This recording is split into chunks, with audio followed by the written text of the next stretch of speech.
Tabuk sakjora hasteni 24,033 sikla sikli rokno chakri rukha hasteni BJP hapang. Sikla sikli rokno azimungni lama sanamoi remani bagino haino hai filni berembo hafango kifil firka BJP hapang. Srangsalo haste BJP tangnago kaisa kokthum panda ringai abo haino koksaka Yuba Morchani Vice President Biki Prasad. Kokthum Pandawo Yuba Morchani Vice President Biki Prasad tei bosaka aboni bagai srangsalo hasteni Montri Okra Dr. Manik Sahabai malayai bonokha kahamya farka Yuba Morchani adong rokhanai. আবারও প্রমাণিত হয়েছে যে এই রাজ্যের সরকার, এই রাজ্যের মাননীয় মুখ্যমন্ত্রী, এই রাজ্যের মন্ত্রিসভা এই রাজ্যের যুবকদের স্বার্থে কাজ করে, যুবকদের কর্মসংস্থানের স্বার্থে, চাকরির নিশ্চয়তার স্বার্থে, এই রাজ্যের যুবক যুবতীদের ভবিষ্যৎ সুরক্ষিত করার জন্য আমাদের সরকার মাননীয় মুখ্যমন্ত্রীর নেতৃত্বে অবিরাম গতিতে সেটা করে আসছে এবং গতকালকে সমস্ত চাকরির ক্ষেত্রে PRTC বাধ্যতামূলক করার মধ্য দিয়ে এটা আবারও প্রমাণিত হয়েছে।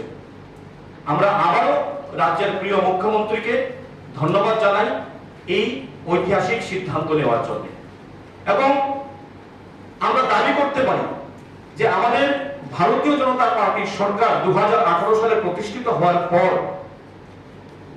এই রাজ্যের যুবক যুবতীদের স্বার্থে, যুব সমাজের কর্মসংস্থানের স্বার্থে, যুবক যুবতীদের চাকুরির স্বার্থে, নিজের পায়ে দাঁড়িয়ে স্বাবলম্বী হওয়ার স্বার্থে আমাদের ভারতীয় জনতা পার্টির সরকার বিগত 5 বছরে অনেক কাজ করেছে এবং সেই কাজের নিরিখেই আমি বলতে পারি যে আমাদের সরকার আবার মানুষের আশীর্বাদে, এই রাজ্যের যুব সমাজের আশীর্বাদে আবার পুনঃপ্রতিষ্ঠা হয়েছে।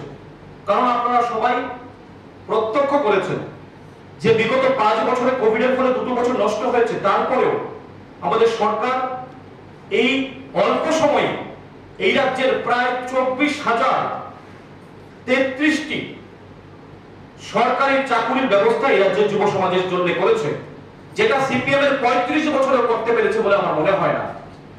এবং সেইখানে প্রায় 17,000-এর উপর রেগুলার জব দেওয়া হয়েছে। বিগত দিনে সিপিএম এর সময় কি হতো এটা আপনারা সবাই জানেন। টাকার বিনিময়ে চাকরি হতো, স্বজন পোষণ হতো, চাকরি নিয়ে কেলেঙ্কারি হতো, 10,323-এর মতো ঘটনা এই রাজ্যে হয়েছে। কিন্তু আমাদের রাজ্যের সরকার, ভারতীয় জনতা পার্টির সরকার লেডেড বাই ডক্টর মানিক সাহাজি, এই সরকারের নেতৃত্বে বিগত 5 বছরে এবং বর্তমানেও আমরা দেখেছি একটি চাকরি নিয়ে কোনো অভিযোগ কোনো বেকার করতে পারেনি। এটাই আমাদের সফলতা এবং সেই লক্ষ্যেই আমাদের সরকার সামনের দিকে এগিয়ে যাচ্ছে।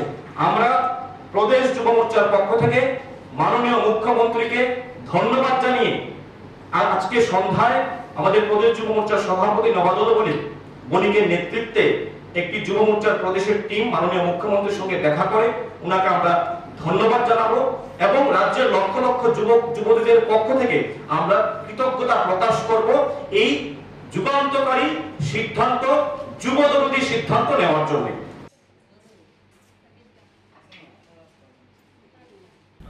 ব্যুরো রিপোর্ট চিনি খরাং।